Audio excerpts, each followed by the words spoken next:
This is a review of the new Code 61 key mechanical keyboard. As you can see, this is a 60% keyboard layout, so no arrow keys, no numpad.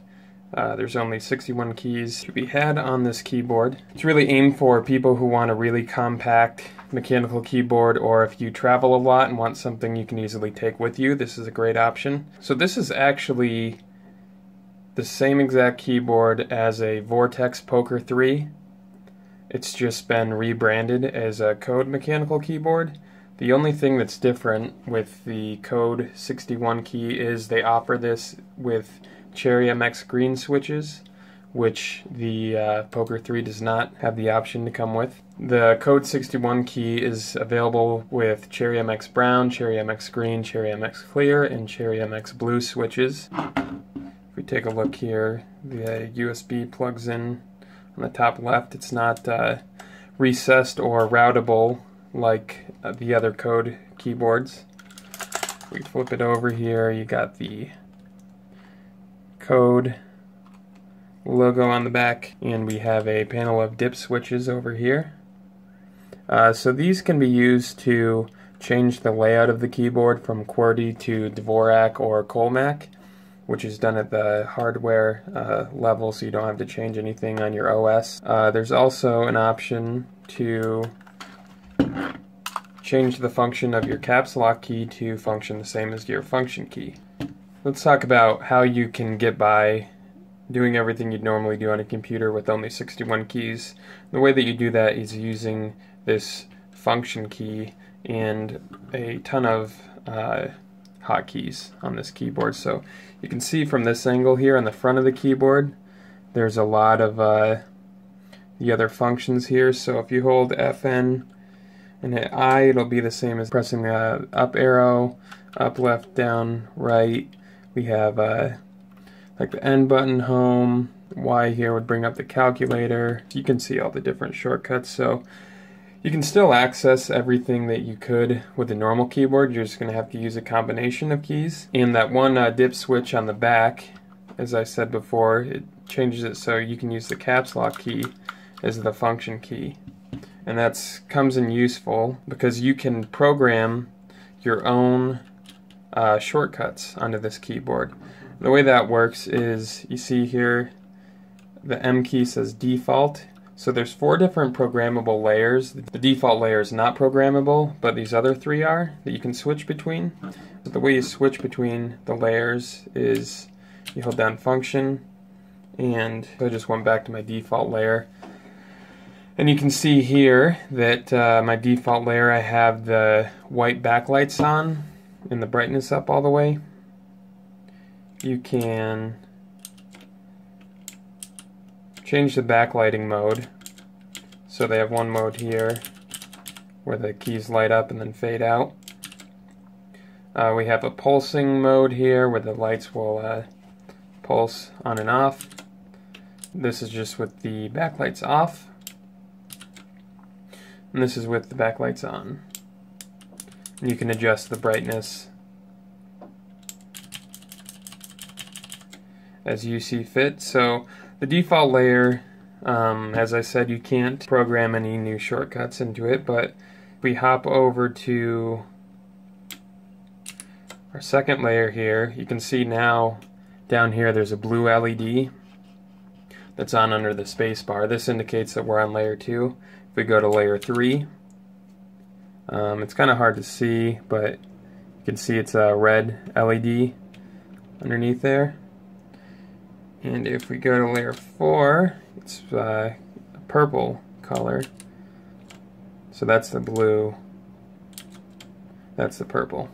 Alright, so now let's talk about programming the different layers of the keyboard, which is the biggest selling point for the Code 61 key.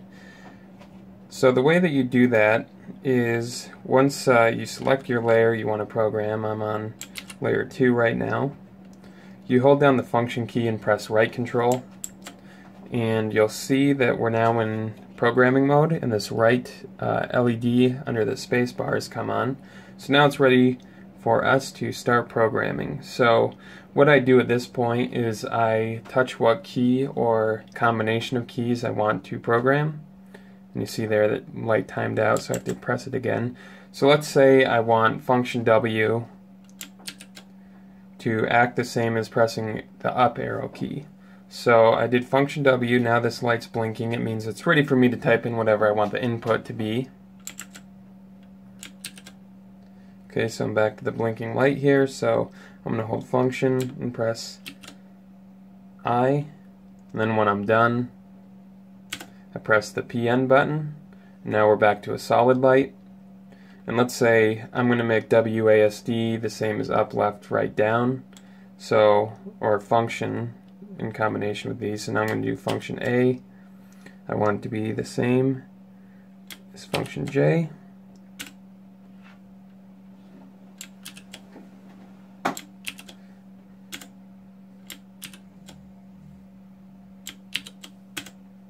Okay, and now I'm back to steady lights, so I hold function and press control again, and now I'm out of programming mode. So now when I hold down the function key and press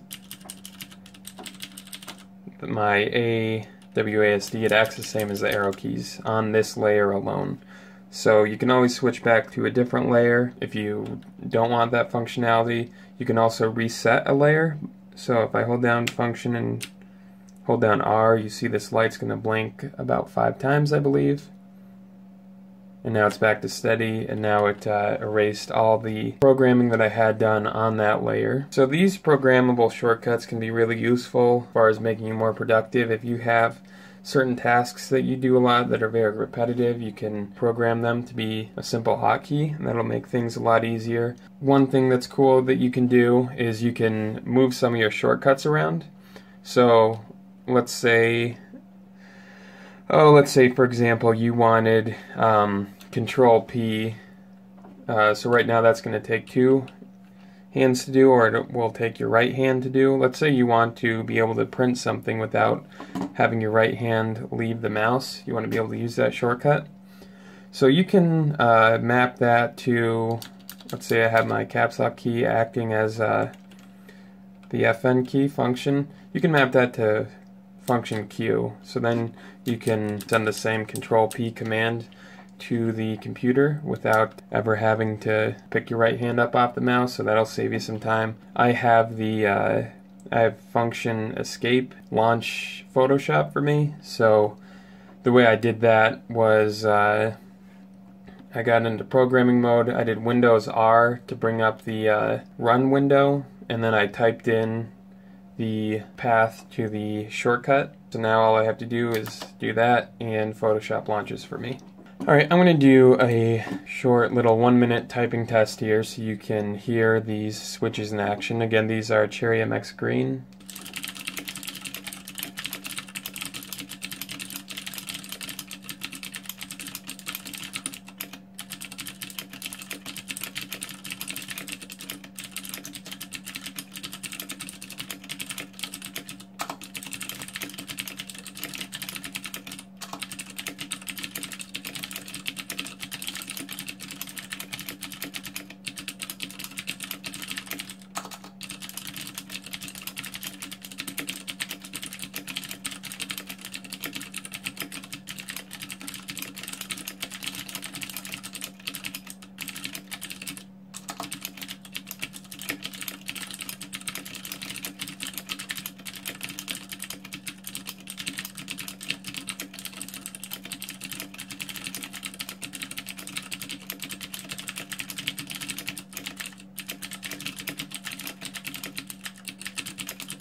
Okay, we hit 106 words per minute there. So overall, I really love this keyboard. At first I thought that, missing those directional keys, I thought that 60% layout would be too small, but with all these, shortcuts and hotkeys and the ability to program stuff to have it where you like it, really makes up for all the lost keys. It's really not a drawback at all. So I really like the compact form factor. One thing I don't like is that this cable isn't routable. If you're taking this with you on a trip or to a coffee shop or something, it'd be nice to be able to push this flat against your laptop.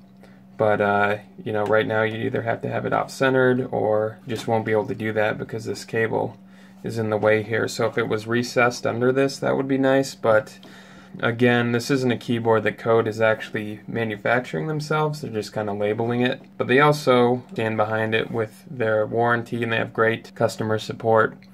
If you ever have anything wrong with it, the switch goes bad or anything, they'll send you a new one, or you can send it back to them to get fixed. The only other drawback about this keyboard is you really can't replace the keycaps on it unless you're going to commit to memorizing all these shortcuts. If you're not sure about a 60% layout, or if you're looking for your first one, I'd highly recommend getting this. I think just about anyone would find that they aren't very limited by such a small keyboard because of all the options you have to customize it with hotkeys and programming macros. If you want to see more pictures and read our full review, you can find that link in the description, as well as links to where to purchase the Code 61 key mechanical keyboard.